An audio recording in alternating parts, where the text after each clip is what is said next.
Donc pour ce faire, prenez un émetteur par défaut. Donc là, dans particules par seconde.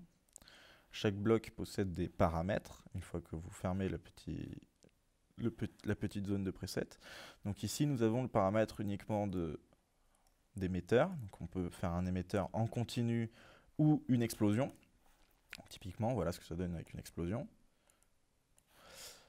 Ici, nous, ce qu'on veut, c'est un émetteur continu, et on peut gérer le nombre de particules qui sont émises à la seconde. Ensuite, toujours dans votre émetteur, vous allez chercher, donc nous ce qu'on veut c'est avoir un espace 3D dans lequel apparaissent au hasard des particules et disparaissent, pour avoir cette impression justement de poussière se baladant sur votre écran. Donc ce qu'on va aller chercher, il y a plusieurs sortes d'espaces, on va dire d'environnement pour vos particules. Soit vous avez un émetteur par défaut qui est celui-là, qui est un émetteur en point. Donc admettons, hop, je vais le mettre là, c'est le même. Donc, je prends mon émetteur en point. Ici, vous allez avoir dans le type plusieurs types d'émetteurs. Vous pouvez également utiliser certains presets qui sont ici. Donc nous, ce qu'on veut, c'est une boîte 3D. Donc on va chercher la box, on peut faire une sphère, une grid. On peut aussi émettre à partir de light. Donc ici, on va chercher la box. Et on a la taille de notre boîte ici. Donc là, typiquement, on voit bien que mon émetteur a changé. On voit bien que celui-ci émet plus d'un point, mais d'une zone. On va augmenter de beaucoup ces valeurs-là pour avoir vraiment un grand environnement. Hop, on va se mettre à 2000, 2000 et 2000. Voilà. Dans notre logiciel, typiquement, dans After Effects, on a fait un environnement cubique de 2000 par 2000 par 2000. Si on pousse un peu les particules par seconde, vous pouvez voir que nous avons un cube rempli de particules. Et donc c'est ça notre émetteur box. On peut supprimer notre caméra. Dans FX Builder, on va remettre un nombre de particules correct. Voilà. Maintenant, il m'a mis de base. Dans Particle, donc l'objet, vous avez aussi, toujours dans émetteur, les effecteurs qui vont contrôler le mouvement de vos particules. Vous avez des presets super fast. Donc là, on va avoir quelque chose comme ça pour une pluie ou une neige par grand vent, par exemple. On va avoir quelque chose de très rapide comme ça. Mais on va mettre là le motion, donc le motion par défaut, pour vous montrer à peu près les différentes modifications qu'on peut faire sur le mouvement de ces particules.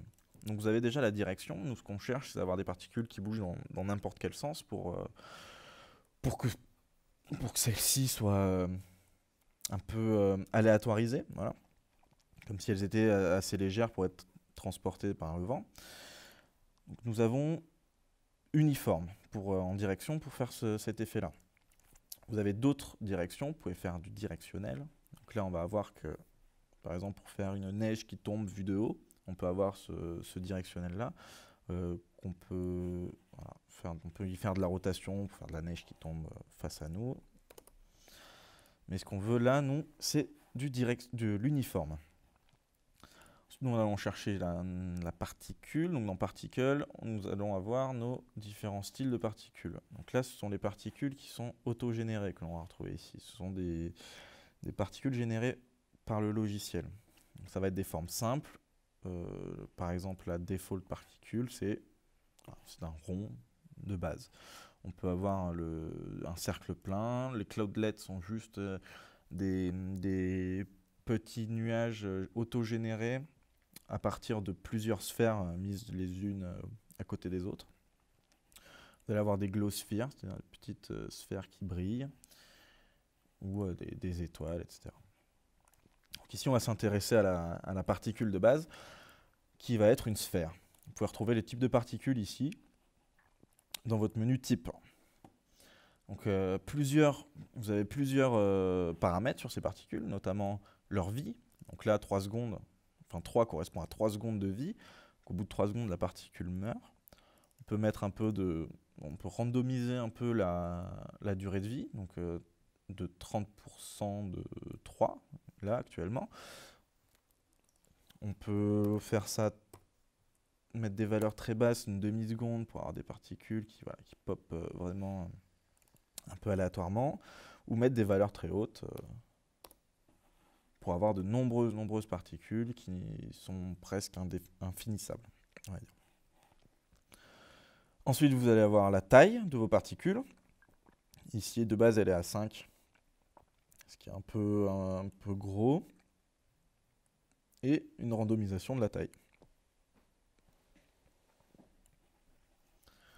On verra le blend mode plus tard, car il correspond à, pour des systèmes de particules bien plus denses.